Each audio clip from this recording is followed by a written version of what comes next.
Bonjour à tous. Je reçois Dr Binate Fofana Namizata. Bonjour docteur. Bonjour. Vous êtes enseignant-chercheur au CIRES, mais vous êtes également la directrice générale de la femme au ministère de la femme, de la famille et de l'enfant. C'est exact. Merci d'accepter notre invitation. C'est moi qui vous remercie. Alors, tout à l'heure, vous avez animé un panel sur cette conférence touchant au rôle de la femme dans le secteur de la sécurité maritime, mais également à son rôle dans l'économie, dans le développement de l'économie bleue. Alors, pourquoi cette spécificité du rôle de la femme dans le secteur de la sécurité maritime? Est-ce qu'indirectement, ça ne repose pas quelque part aussi la sempiternelle question du statut de la femme? Merci. J'allais commencer par dire que, de façon générale, lorsque nous parlons du rôle de la femme, ce n'est pas spécifiquement par rapport à un secteur donné. Nous parlons du rôle de la femme dans sa globalité. Et le constat que nous faisons, c'est que, d'après les statistiques, on se rend compte que la femme joue un rôle important dans presque tous les domaines. Malheureusement, comme vous le dites, ce rôle n'est pas suffisamment, je vais dire, reconnu. Et ce qui fait que nous nous sentons obligés d'attirer l'attention des uns et des autres pour dire attention. Nous sommes là. Nous sommes là. Nous sommes là non seulement en nombre, mais nous pouvons aussi contribuer, n'est-ce pas, au développement de nos pays respectifs. Alors, pour revenir au secteur de la sécurité maritime et de l'économie bleue, qui est à l'ordre du jour, le constat, c'est quoi? C'est que vous avez dans ce secteur, qui est un secteur, disons, masculin, parce que vous avez la majorité des personnes, comment ils appellent, des gens de la mer, qui sont les hommes. Mais vous avez aussi des femmes qui jouent un rôle important. Malheureusement, le constat est qu'il y a très peu de femmes dans ce domaine. Il y a très peu de femmes. Et si nous parlons de développement, il ne s'agit pas de développement d'un secteur donné. Le développement, c'est toute une globalité. Il faut prendre en compte tous les secteurs, dont ce secteur, le secteur de l'économie bleue et le secteur de la sécurité maritime. Donc, nous disons que, attention, vous avez, c'est vrai, il y a très peu de femmes, mais il y a des femmes qui sont capables, il y a des femmes qui sont compétentes, il y a des femmes qui, n'est-ce pas, peuvent être aux côtés des hommes, aider à développer ce secteur. Donc, il faut faire attention, il ne faut pas oublier ces femmes-là. Alors, dans l'économie bleue, on en parlait un tout petit peu tout à l'heure hors micro. Dans l'économie bleue, les femmes sont très actives.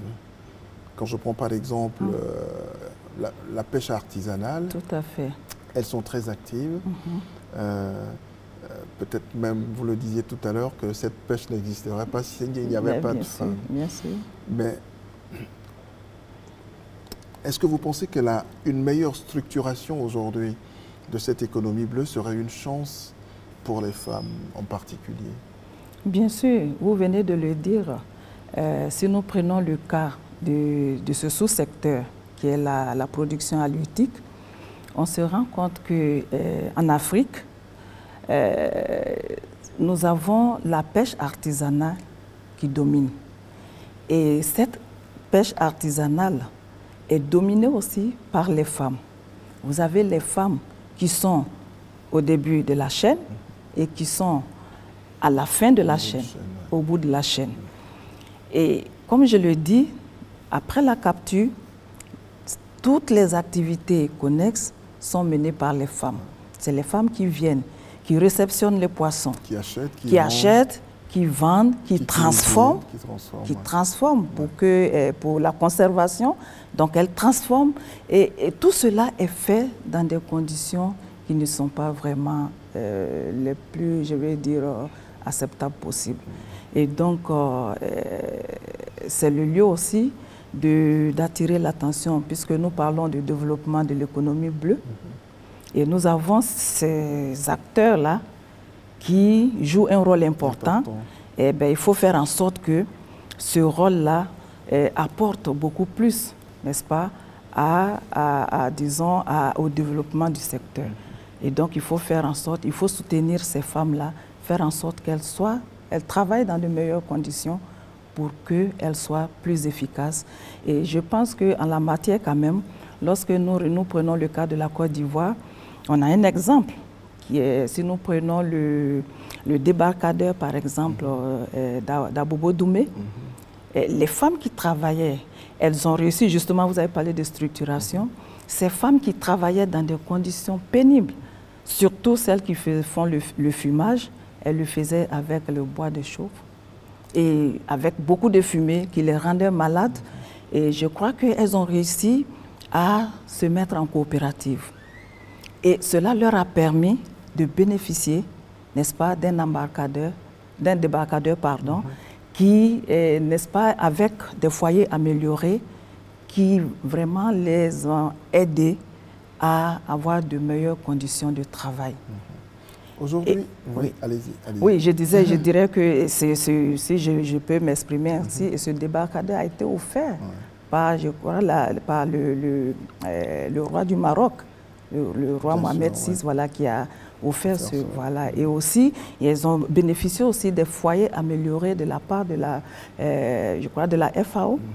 Et aujourd'hui, nous disons que ces femmes sont dans de meilleures conditions et ça permet de rentabiliser, de les rendre autonomes dans l'exercice de leur activité. Mais il y a qu'au cours de l'histoire, il y a une sorte de culture permanente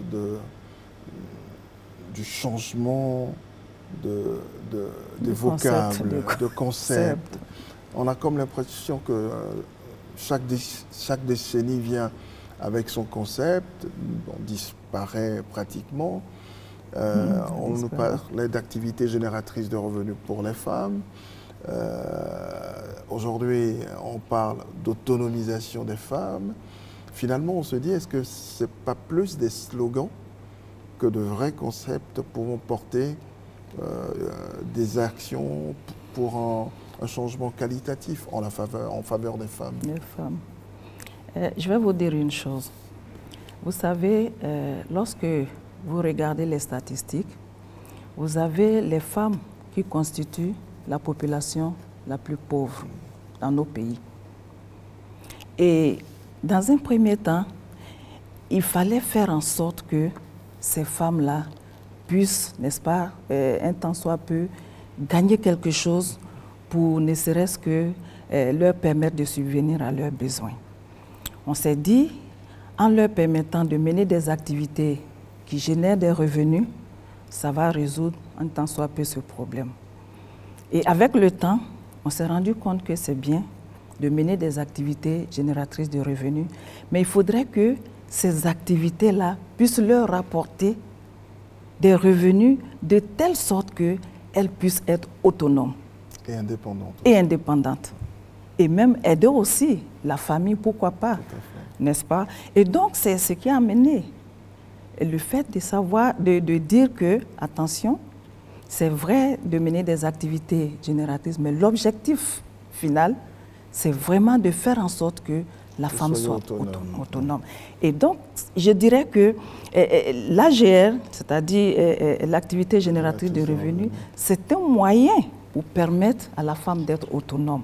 Ce qui veut dire que désormais, il ne suffira pas de simplement permettre à la femme de mener une activité, mais il faudrait que cette activité qu'elle va mener soit qu'on s'assure que c'est une activité qui va être profitable, qui va être rentable pour la femme, de sorte qu'elle puisse avoir des revenus conséquents pour lui permettre de subvenir à ses besoins.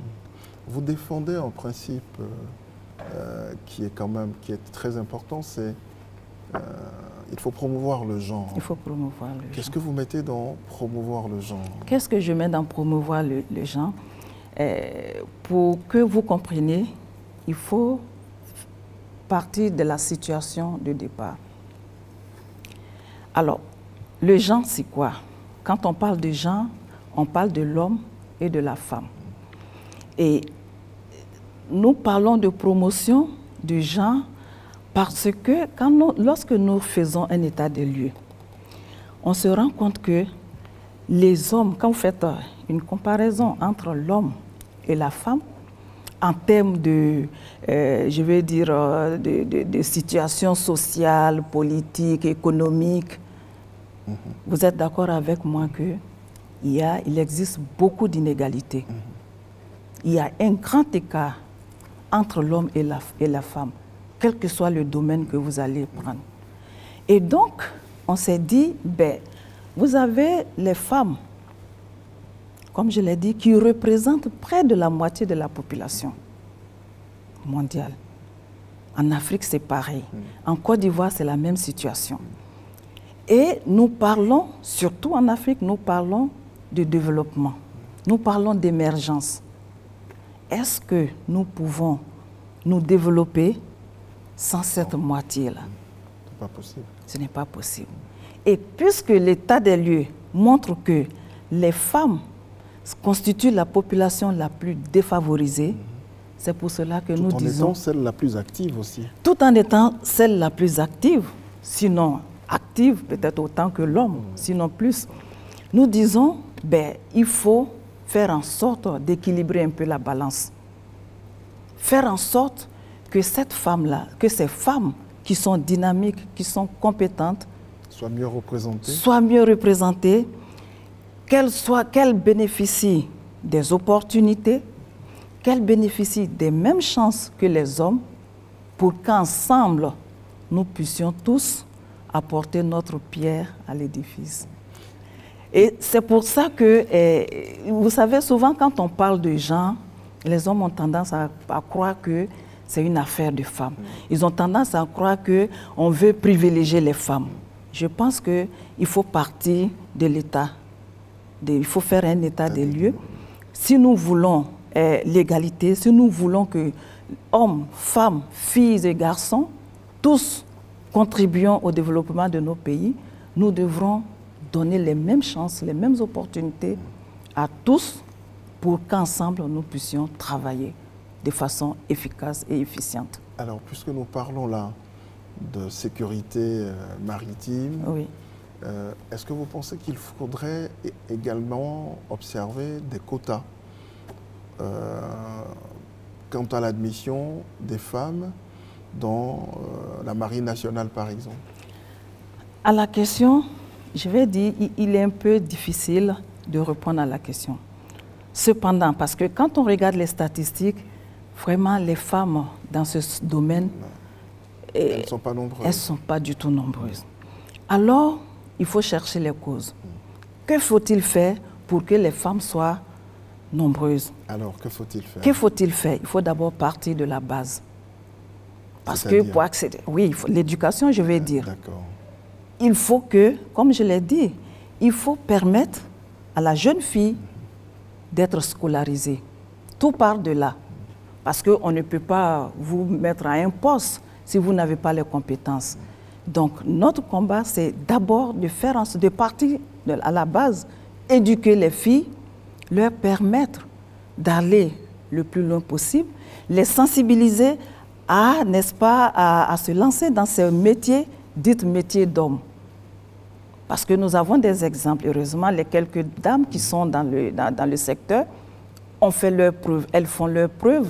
Donc, ce sont des modèles que nous devons faire savoir à nos jeunes filles pour qu'elles puissent aussi suivre leur voie.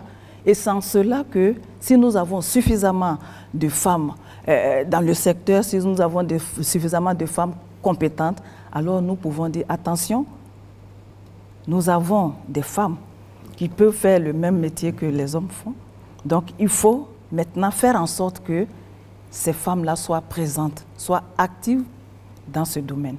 Et c'est en ce moment que nous allons peut-être parler de quotas. Parce que vous pouvez parler de quotas aujourd'hui, mais si vous n'avez pas la matière, ça ne sert à rien. Je vous remercie.